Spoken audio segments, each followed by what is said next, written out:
Pakistan steel की निजकारी नहीं होगी, मिल रूस को लीज पर दी जाएगी। हुकूमत ने अहम तरीन फैसला कर लिया। ज़राए निजकारी कमीशन के मुताबिक स्टील मिल 5 साल लीज पर दी जाएगी। इंतजामात पब्लिक प्राइवेट पार्टनरशिप के तहत दोनों मुल्क चलाएंगे। जल्द ही दोनों हुकूमतों के दरमियान मुआहिदा तय पाने का इम्कान मौजूद है। ज़राए के मुताबिक चीनी कंपनी भी स्टील मिल्स को लीज पर लेना चाहती थी। चीनी कंपनी ने मिल्स को 25 साल लीज पर लेने पर आमादगी का इजहार किया था। मेयर कराची के इंतखाब की जंग, बोल ने फिर छोड़ दिया सबको पीछे।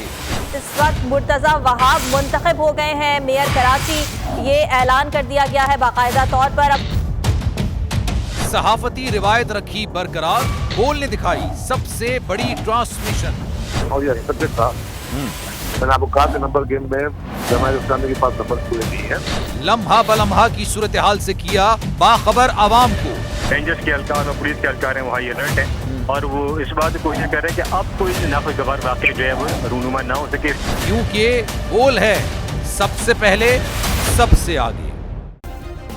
सब्सक्राइब करें और बेल दबाएं ताकि कोई खबर रह न जाए।